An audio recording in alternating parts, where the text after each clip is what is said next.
fusion is one of Dragon Ball's wildest concepts, right? Because it's not a power boost, it's essentially physically combining two distinct fighters into one superior warrior. Let's start off with the fusion dance, the Metaphysical technique that Goku learned in Otherworld. You see, to create the ultimate warrior Gogeta, two fighters must flawlessly execute symmetrical movements, and we know if there's anything out of step with the asymmetry or a misplaced finger, you have a weakened resulting failed fusion state that shows us Gogeta's forms, skinny, fat, or Gotenks, the same thing, right?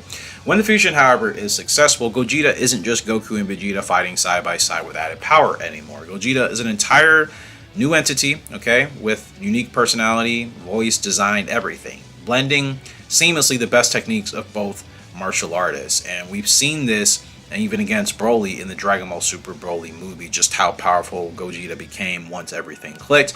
There's an alternative fusion method, and that is obviously using the Potara earrings belonging to that of the Supreme Kais. That process is going to bypass the dancing mechanics entirely, right? Two fighters just simply clip on the jewelry to opposite ears, and boom!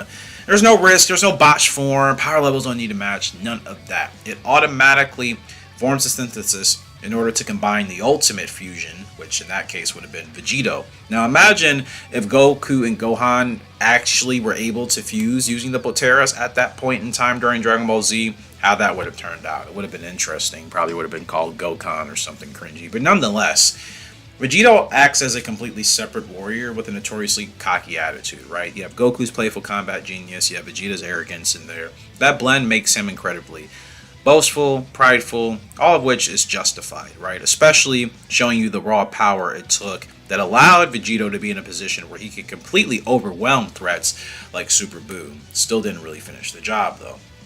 Beyond the Super Saiyans, the series also features fusion with Namekians, okay, which ultimately utilizes completely different biological mechanics in that realm. Namekians can physically assimilate one another into a single body permanently, right? Kind of a weird process, but Piccolo utilizes this during major crises. He absorbs Nail on planet Namek to fight Frieza, and then later he reunites with Kami as well in the same way during the Android Saga to achieve supreme wisdom and power that he still possesses to this day.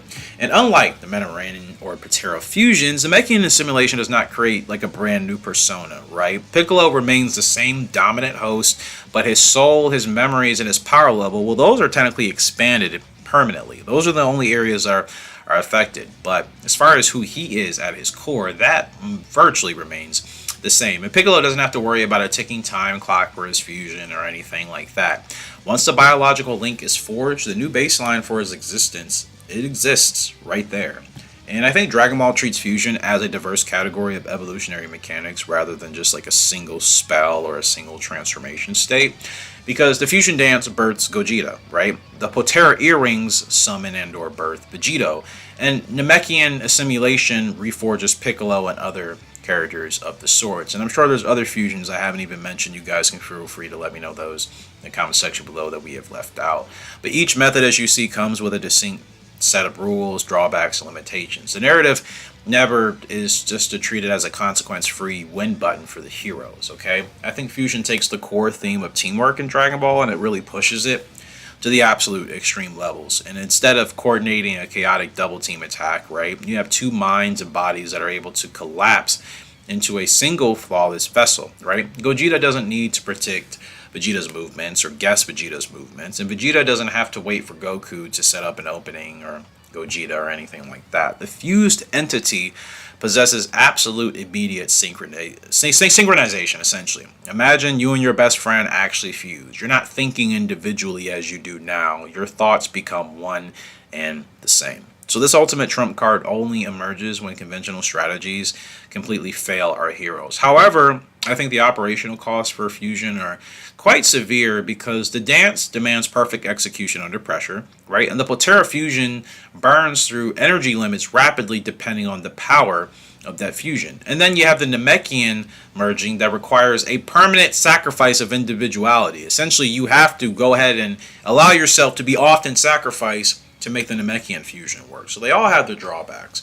And I think fusions reforge separate characters into a singular unmatched powerhouse. I think that's what makes it pretty interesting and unique in that way.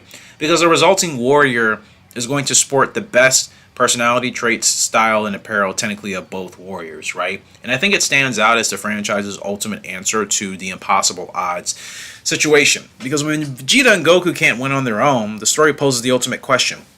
What if they became the exact same fighter? What if they worked together, like Whis says? And come the Dragon Ball Super Broly movie, we saw it was very clear fusion was the only way to defeat Broly. You even fast forward years later to the Dragon Ball Super superhero movie, Cell Max. Technically, Gotenks fusing and getting it, well, not even completely right. They were still fat Gotenks. But the point is, that allowed them to have enough power and force to crack the skull, the bulb, or whatever it was on the top of Cell Max's head in order for Cell Max to be defeated. So again, fusion has its drawbacks, but man, when they're able to use it, it really is a difference in life or death for our heroes. Let me know your thoughts on Kaioken Striker.